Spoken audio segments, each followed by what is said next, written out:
Welcome to another episode of The Room Podcast, brought to you by NewEnglandMMA.org. Please follow, share, and enjoy the show, starting right now.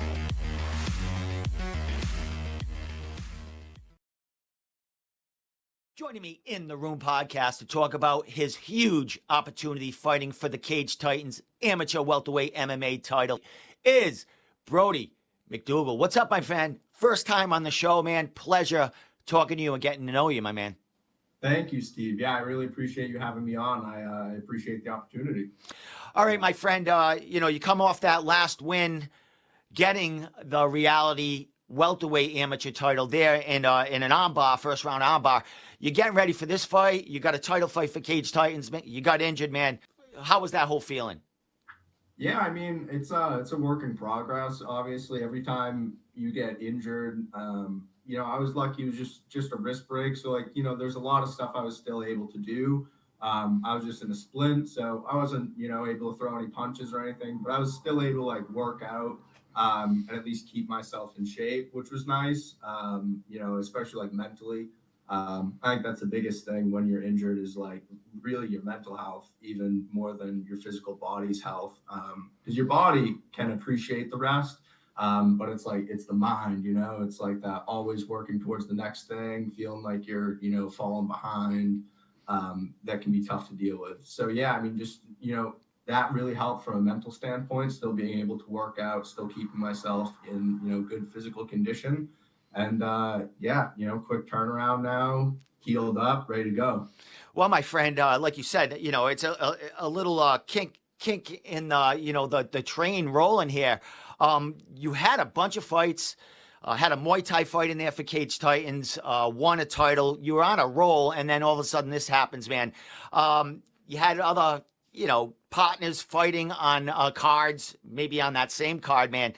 Were you helping trainer partners get ready for their fights? Even though you had an injured hand there, could you still help them in some kind of, facet of the game when they were getting ready? Absolutely, yeah. I think I'm lucky enough to have, lots of training partners that will look to me for some guidance and support, and they'll ask me, questions about their upcoming opponent and just, try to get, my insights on it and, the way I feel about the matchups. So that's nice, to feel useful from that standpoint. And even the same card I was actually supposed to fight when I broke my wrist, I was actually cornering Key Baltazar, who also had a title fight that night. So, I was still, active. I was there, rolling with him, helping him warm up out back. And again, just doing everything that I could, within the bounds of my health. But yeah, no, I was still able to be very active as far as a teammate and support them as, my teammates continued pursuing their goals, which again, helped me out. Well, coming off that injury, you were supposed to have another Muay Thai fight in the last card, Cage Titans 59. That fight fell through. You can talk about how it fell through, but that was going to be a Muay Thai fight. What was the decision? I mean, you're coming off this injury and you're going to take a Muay Thai fight. What was the decision to go Muay Thai and not directly back into MMA? My wrist just wasn't ready to go right back into MMA. It felt fine in, a big Muay Thai glove. That was really the only way I was able to hit pads at the time. It's still, the break itself was completely healed. But I think it was the, I don't know if it's the tendon. I'm not a doctor, I don't know if it was the tendons or whatever around, surrounding where it was broken from the actual, tweak of the wrist itself. And probably more of the sprain part hadn't healed fully yet. So, a little glove on, there's a lot less support. So I wasn't able, previous to that, been able to do any, work with small gloves, hit mitts with small gloves. And, grappling was also really challenging because, again, trying to get body locks or go for chokes, all that, it's a lot of work with your wrist and you need that strong support from your wrist to be able to do all that. So yeah, I wasn't able to fight MMA, which is why I took that Muay Thai fight. Again, I as you'd said previously, I felt like I, was on a roll, was feeling really good, and I didn't want to take all this time off, right? Like I wanted to stay in there, make another walk, just feel the crowd, Yeah. and like get that. And like I had that in me. Like I wanted to fight, you know what I mean? Like I had to get in there and like get that out. So when it fell through, it was a real bummer. I was there at weigh-ins. I was the first one on the scale. Made my weight. I was eating and drinking. I called Devin. I was pumped. I was like, hey man, like on weight, like I'm eating and drinking, like feeling great. They were on their way up to Plymouth, and he just said, hey man, we got bad news. And it turned out that my opponent had to, go to the hospital, trying to cut the last of his weight, and that fight was off. And they were trying to work out something short notice for that day. Again, they tried finding something MMA, and I wasn't comfortable doing that yet. Again, with my wrist, and the fact I had only been training for a Muay Thai fight, and like I fully trust my skill set by all means, but I'm not trying to give anybody any opportunity to get anything in on me. You know what I mean? Especially when you're on a roll, you're winning. At this point, you're on the rise up. I mean, you can't take a fight just to hell to take a fight, man. Muay Thai's different, but MMA, jumping in there unprepared and not ready for it. I don't care who you're going against. I mean, it's a risk, Yeah. So yeah, it was a real bummer when that fell out. But it's kind of, again, it's like really stoked that flame. And now it's like 2 fights that I was supposed to have that got pulled from me. So it's like, that dog on a chain analogy right now is real. Like I'm in sparring, like starting to get really nasty. And like Devin's holding on that leash. He's like, hey man, calm down. Like these are your friends, Yeah. Well, one thing I've seen from your career, bro, you are a dog off a leash in there. The American Psycho. I mean, we'll talk about that and how you got that name. But, before we get to this matchup, because it's a huge matchup, a huge title fight, like I said, you were busy.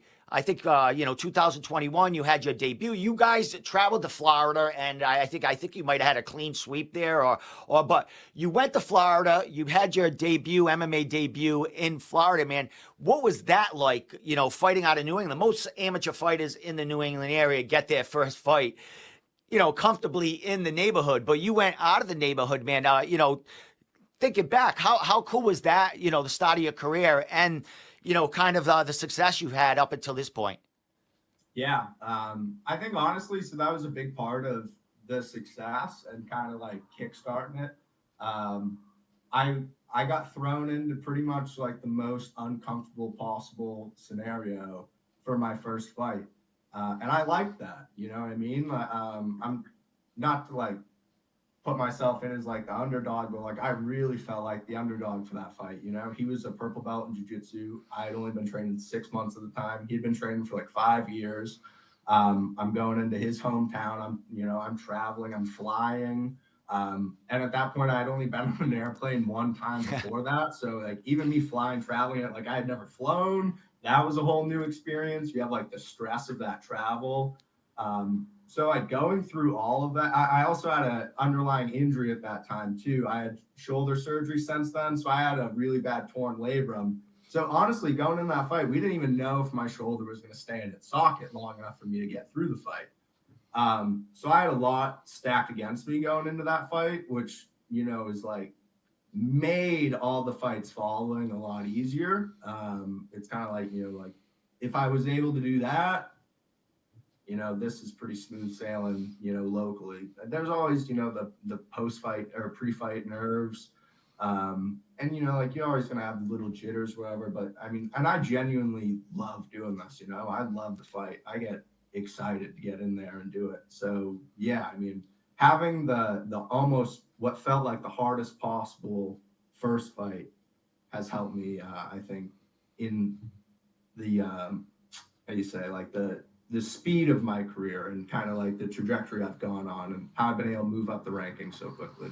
Yeah, fighting for Cage Titans a couple of times, 2 KOs in those fights, 1 Muay Thai, 1 MMA, and then you get that title shot for Reality against a game veteran in the amateur ranks. I mean, the dude fought everyone, a lot of prospects coming up, and I think you were fighting basically in his backyard, and you went and took that title. You've had no easy road, man, as far as mentally getting prepared for these fights and physically. Like you said, you had an injury off, even in that first amateur fight. You break your hand in in between fights, getting ready for a title fight, and you got to deal with that. And you fight falls through, you got to deal with that. And now we're at that original title fight against a different opponent. But what's cool about this opponent is he fought the dude that you were supposed to fight for that title, first title fight at Cage Titans, right? Keepers. Yeah. What's even funnier about that story too, again, I was cornering Key Baltazar for his fight. So Ozzy was in our corner. So I don't know how familiar you are with like the back room situation, but there's not a ton of room back there. And we got sat right next to Ozzy. All right, can I interrupt you? You guys are both from New Hampshire. Did you guys know each other before being sat next to each other, at the pre-fights? Not really. So I had seen him at Combat Zone. Again, we had some guys fighting on Combat Zone, and I was in the same corner for him for his debut for that. So we never spoke, I don't believe, at all at Combat Zone. We ended up speaking a little bit out back at the Cage Titans event when he was filling in for that fight with me against Daniel Keepers. But yeah, no, I mean, we didn't really know each other going until we were out back there at that last Cage Titans event. So, all right, so you guys are next to each other, and, you're not thinking anything about it. I mean, it had to be going through your mind, hey, this is the dude, he's fighting my dude, right? Yeah. And so you were definitely interested in that fight. Yeah. So let's talk about it. He had a great KO in that fight. It went viral because I think he ball sacked him or something, and fucking at the end of that fight, I mean, that's not something you do, but you have some great celebrations after you guys get the crowd pumping. So I'm getting chills. This is an exciting fight, but watching that fight, your eyes are focused on it because I would imagine in your mind, hey, this is probably going to be the next dude I'm fighting. Whoever wins this fight, this is probably going to be my next fight, right? What's going through your mind as this fight's happening, and what did you see in that fight that excites you coming up on the 22nd? Yeah, just that he scraps, definitely we saw it out back. You saw the kid hitting pads. I'm not gonna lie, he hits hard. He's hitting those pads and it makes a sound, when someone can hit hard, and I hit hard too. So that excites me, you know what I mean? I'm looking for, a tough fight here. I've been wanting a tough fight for a little while now. I honestly thought my reality title was going to be a pretty tough fight. That guy, like you said, he was game. He had a lot of fights. He had a lot more experience than me. And I was going in his backyard. So I thought that was going to be a tough test. I ended up getting out of there pretty quickly. I'm hoping for a tough test here. He's Toro. He's the bull. It's not hard to imagine how he got that nickname. You watch him fight, he comes forward. Like I said, he throws really hard. I'm excited to, get that opportunity. Well, I know you're prepared in all facets of the game, but looking on paper, looks like it's going to be a striking battle. But the team that you train with are no slouches on the mat. Devin Powell, black belt. You got some other guys in there that are high in the jiu-jitsu range there. You got some great wrestlers coming out of that gym. Who are some of the guys that not necessarily striking, but helping you in your wrestling game and all that? Because you never know. Your striking together might neutralize something. There might be some more clinch work, cage work, and maybe it'll hit the ground and surprise everyone. So who's giving you that work during training camp? Yeah, I appreciate you bringing that up, Steve, because honestly, being a more well-rounded mixed martial arts fighter has been my goal since day one. So I put in a lot of work in my wrestling and jiu-jitsu and judo game. Ross Danner, lighting it up right now, turning pro as lightweight, going after all the big names. He's my number one wrestling coach. So I learn from Coach Ross every Monday and Friday. David Burke, you know, Savage, middleweight, coming down to welterweight, which is even scarier. I think he's going pro. He's going to probably go pro soon, though. I think, or down the line. You might be safe, but you might be going pro also. So that could be interesting. Yeah, but David's obviously an absolute savage. Great wrestler. Josh Smith, again, wrestled at USM, another 170er that I get to work with all the time that gives me those really hard looks. Kyle Hill, brown belt in jiu-jitsu, about to turn pro himself as a welterweight. I train with him every day. We really train everything with each other. We're in pretty much every class with each other, working with each other. So he's definitely my number one training partner. And then, like even Nate Grimmard, he's a featherweight, but really, really strong wrestler, about to make his PFL debut. So again, he's someone else that gives me really good work in the room and gives me those ground looks. Excellent, my man. Well, as far as heading into this fight, it's Cage Titans, man. It's going to be a third time there. Crowds are electrifying when you're walking to that cage. What's the feeling like, the anticipation? I mean, your last fight was at Reality where you were going into someone's backyard. This one, you guys are both coming from New Hampshire. You both had great knockouts at Cage Titans. It's for their amateur welterweight title, man. How do you think the crowd is going to be? And do you see a favorite here as far as crowd favorite walking in between both you guys?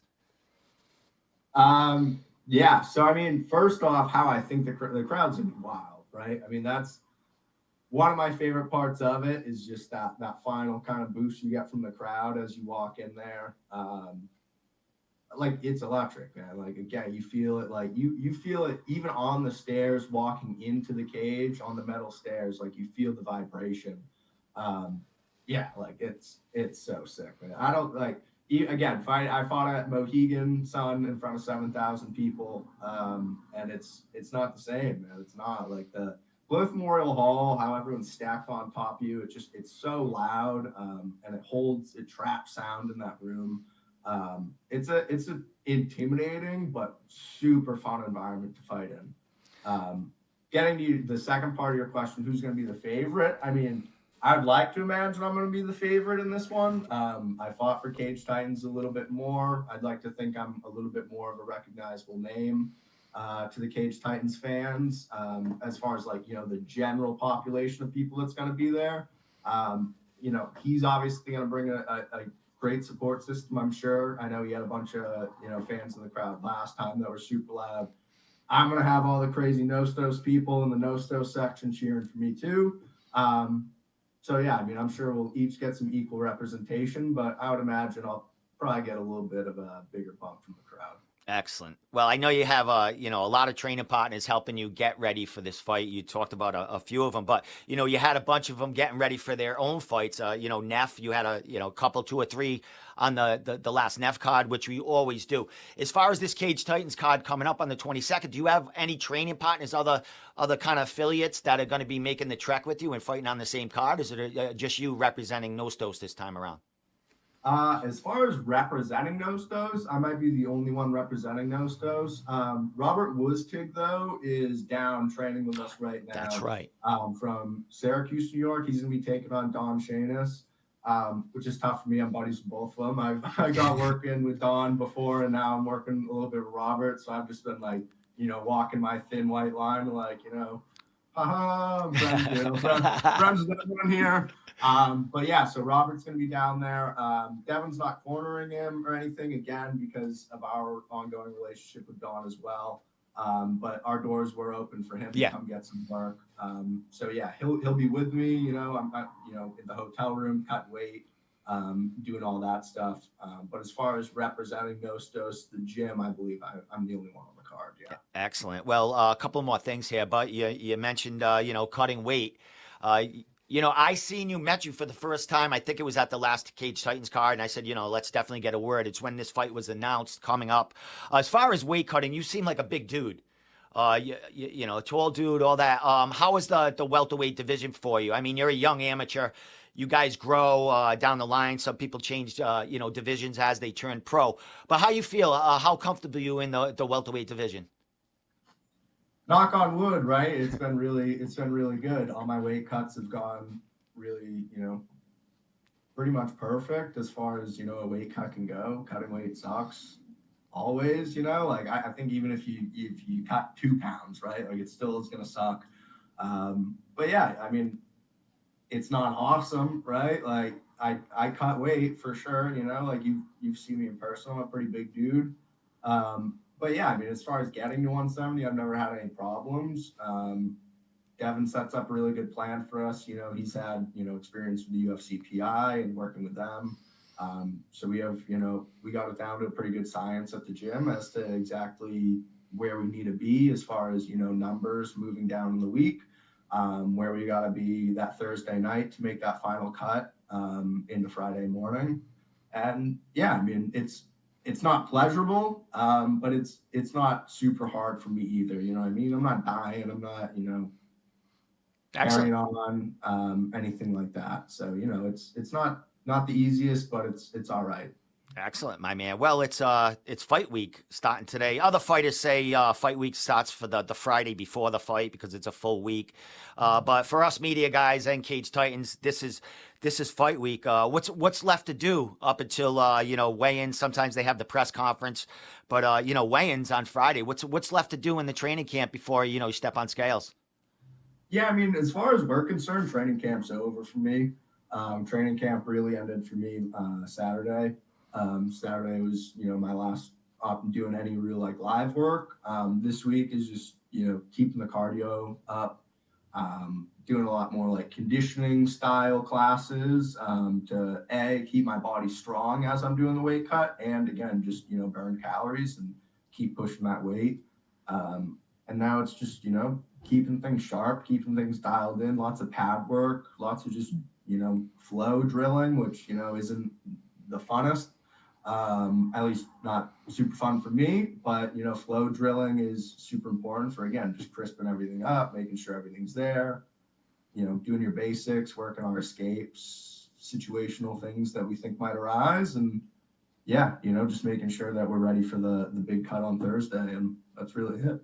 Excellent, my man. Well, last question. As always, man, this is a huge fight, huge amateur welterweight fight. You guys are both KO artists here. You got a little more experience in the cage, but this kid coming in, I mean, he's brought the crowd erupting in Plymouth Memorial Hall just like you. So people are excited about this huge fight, as well as Cage Titans is. I mean, how do you see this fight going, and how do you expect it to go? I mean, of course, you're confident, but I would imagine this is your most dangerous opponent to date. How you feel about this fight, and how do you think it's going to go in your way? That's a tough one to answer, honestly. I don't know, because I think it's really going to depend on the resiliency of, my partner in that cage there. If Ozzy is as tough as, I anticipate he is, it could be a bit of a scrap, right? It's probably going to be hard to get him out of there. He doesn't look like someone that's going to take a knee and someone that's going to fold, and someone that's going to, necessarily quit on themselves in there. I have every intention of removing him from that cage when I'm in there. So yeah, really, how long is it going to take for me to separate him from his consciousness? A round, 5 rounds, whatever it takes, but you're gonna get him out of there. Excellent, my man. Well, my man, a pleasure. Oh, last question. Oh, I always have a last question, but I did mention it before. Before I let you give your shout outs, sponsors, social media, all that, the American Psycho. Where does that name come from? A lot of coaches give you that name when you're walking down the down to your first fight or whatever. But that name fits you, my man. And how did that name come about? So it's actually a really funny story, because it's not based on like my psycho kind of persona I put on as I'm walking to the cage. I was cutting weight. So I was sitting in the sauna, and I had just released some fight shirts. So I was selling fight shirts at the gym. And not my coach, Devin, different. Devin Richard is another guy that trains at the gym with us. He just popped out back. He was like, "Hey man, like you look like you're from American Psycho on that t-shirt." And I was, so that was like how it first got in my head. I was like, "Oh, that was kind of cool, And then I'm at Cage Fighting's weigh-ins, and you finish weighing in, you have to fill out all your fighter paperwork. And Andy is always pushing people for nicknames. So he's, giving me shit like, dude, how do you not have a nickname yet? Like with, the way you act and your persona. I was like, no one's giving me a nickname. So I was like, maybe you can give me a nickname, Andy. And he was like, maybe like, and I started thinking about it, and I was like, I did have this brought up to me the other day while I was cutting weight. I thought it was kind of cool, but obviously Stephan Bonner, like that's very trademark. And like, calling yourself the American Psycho. At the time I was a 2-0 amateur. So I was like, I think that might be kind of a stretch. So I didn't feel confident about it. But Andy was like, dude, no, like that's perfect for you. And he was like, at the time, Stephan Bonner hadn't died, rest in peace. He just retired. So he had said, like Stephan, he's retired. I'm sure there's plenty of other American psychos out there in MMA. He's like, so I think you're totally good. So Andy ended up giving me the confidence to write it down on paper, and that's how we got here, the American Psycho. Hey! I mean, it was an exciting time for him because he helped you with that name. But when he announced it, Andy's got some Bruce Buffer in him, man. On his fight night, Andy's definitely got some Bruce Buffer in him. How did that feel when he shouted that out for the first time? It was really cool, man. I always kind of like. Again, I would say like when I'm most psycho, right, is that like pre-fight, like because you're amped, like again, you got the crowd going for you, and yeah, I don't know, something really cool about it. Like you said, Bruce Buffer-esque, like to be in the cage and like hear my name and like my new nickname, like and it almost puts. I don't want to say it puts added pressure on because I don't necessarily take it as like pressure, but it like also.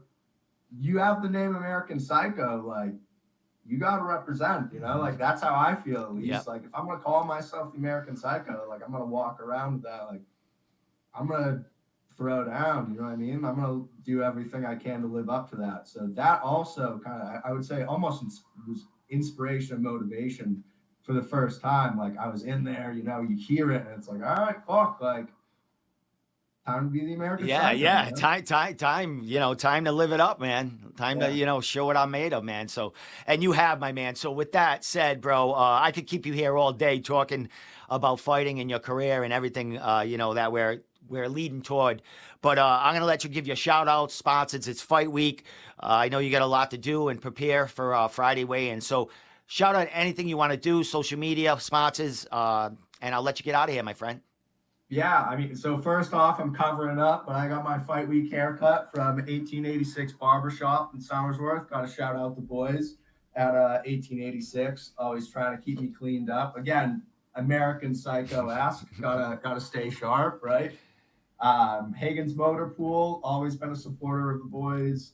Amy Lee's Therapeutic Massage, Bennett Property Development, mainly exotics, Nostos MMA, of course. McKinnis Quality Builders, Hall Brothers Roofing, Middleton Chiropractic, Sneakers Graphics, Premium Firewood Services, and you guys, at New England MMA. I appreciate you guys supporting me as well.